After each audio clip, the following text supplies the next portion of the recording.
Good afternoon and welcome to Ag Talking Raw, where I talk raw about agriculture and other things that are on my mind. So I'm going to start without anybody being here because I'm pretty sure Mr. David Kaiser. I'll have to talk to him later. Um, I'm pretty sure uh, that people are going to watch this a couple of times. So I just want to get to the bottom of this. And this is actually going to be a little bit of a political, not a rant, but just a little bit of a political discussion, just because I got to know, you know, I just got to know. If you're a Democrat, please stick around and participate a little bit. What the hell's wrong with this chair? If you're a Democrat, just participate a little bit. I'm a conservative. I consider myself a libertarian over a Republican, but I vote Republican because that's the closest I can get at this point to libertarianism. I am the type of person that would follow the Constitution to the letter as it being the law of the land. First Amendment, Second Amendment, Fourth Amendment, Fifth Amendment, all of them. Third Amendment, I don't know what it is, but the others I do. So here's the thing. We went through 3 years of, 3.5 years of absolute bullshit with Russia, with Mueller investigations, with FBI interference. We have the Obama administration that knew things were going on. We have a vice president, an ex-vice president that wants to become president who claims he doesn't know anything about what went on, even though his name is on things that did go on and he would have to know. But I mean, he is kind of a senile person, if you ask me. I don't think he can string three sentences together without, talking about little kids running their hands up and down his hairy legs. So, I mean, now that I've got that out of the way, but when did it become acceptable to investigate knowing there's nothing there and drag somebody through the mud knowing there's nothing there? And then when they get caught, the side that was doing the investigating and dragging people through the mud, they got caught. At least some actors got caught.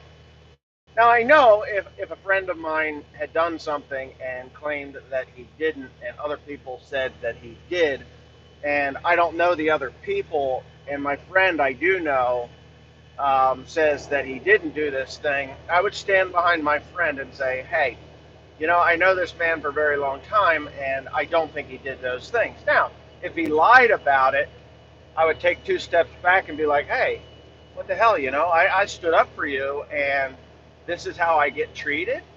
You lie, I stood up, you lie, and I get treated this way. And that's how I feel that politics is being run right now. We've got we've got people that are in Congress that are, I hear now they're going for another impeachment inquiry. I mean, let's beat the dead horse a little bit more. All right, let's just beat the shit out of it until it's dust. That's the way I feel about that. It's like the little boy that cried wolf. And then when he was crying wolf because there was actually a wolf, the townspeople never showed up. You know the story. He got eaten. He's dead. So that was the end of that. And that's how I feel about that. But okay, so we got certain people like Lisa Page, Peter Strzok, Jim Comey, Barack Obama, possibly Hillary Clinton, or I would say Hillary Clinton. But we got these people, and you know that there's shady shit going on. Now, you got Donald Trump where they say for a fact we've got information, we've got evidence, we've got all this shit, and it turns out, poof, we got nothing. So there's people that had said this. All right, that was my nephew. He's bought the 7930, and he's picking up a tire for me. So we've got all these bad actors. Now, all their friends in Congress who stood behind them and said, oh, this is conspiracy, conspiracy, conspiracy. And the actual fact is that they were the ones that were propagating the conspiracy theories and doing this investigation.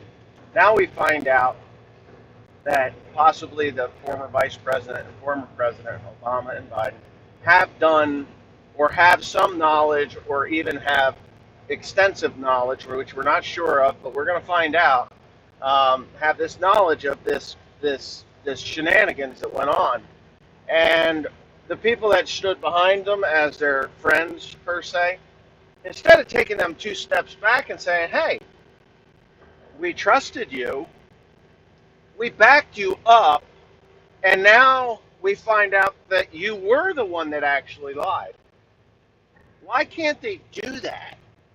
You know, it's for the good of the country. I mean, I get it's like playing a game of baseball and somebody does something and fucks up and you support them anyway, you know?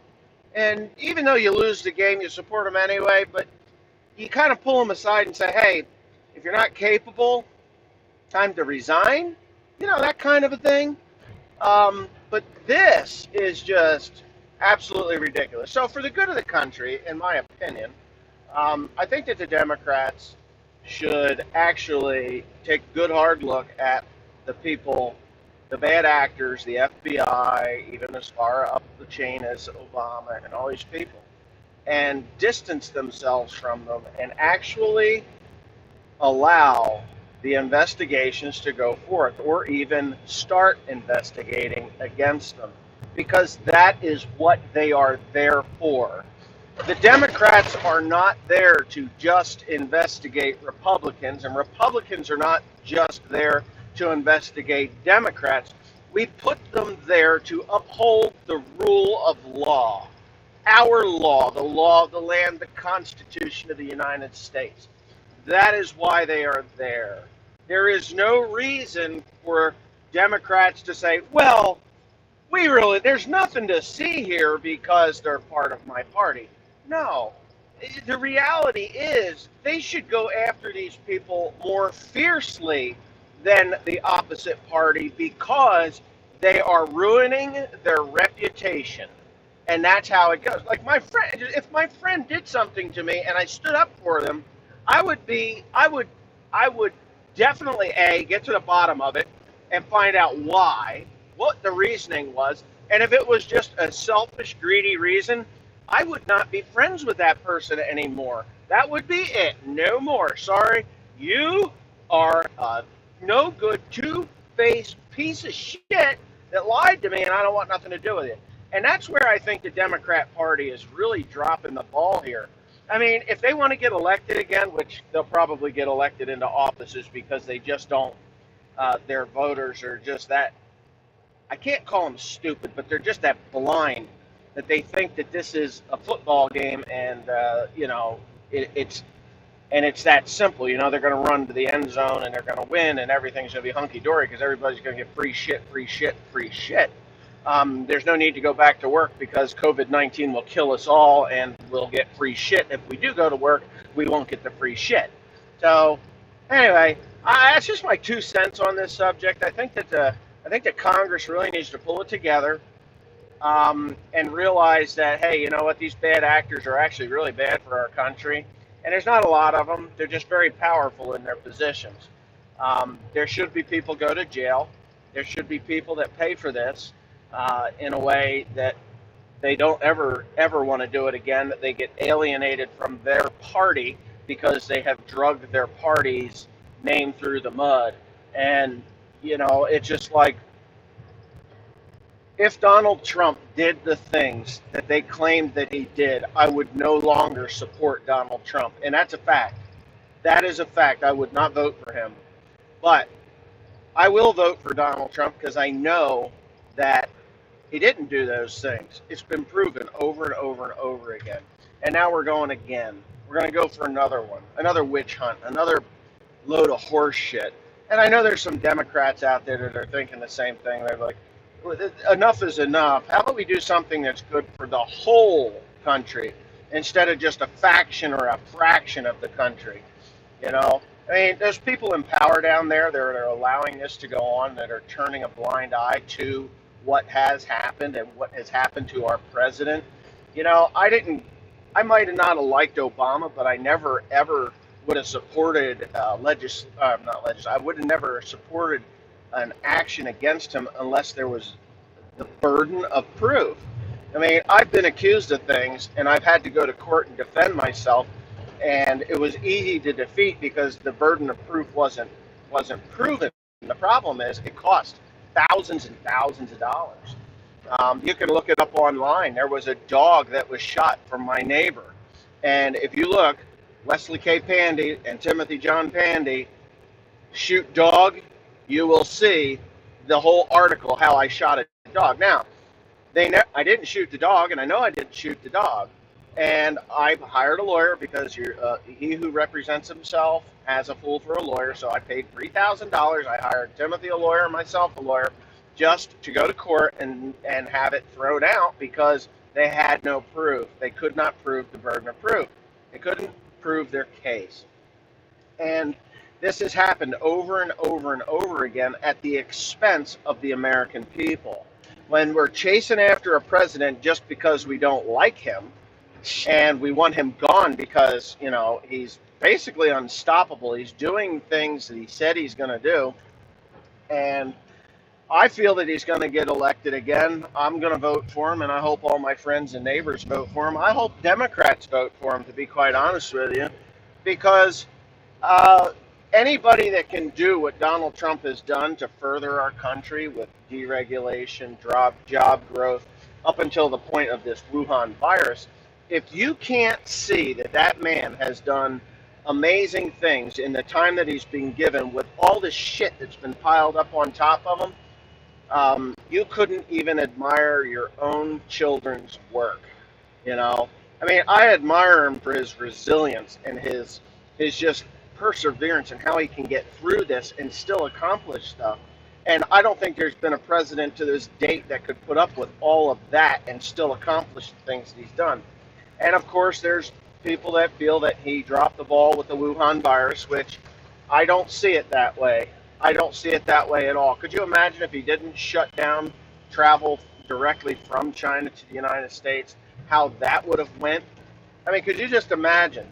They sent 40 million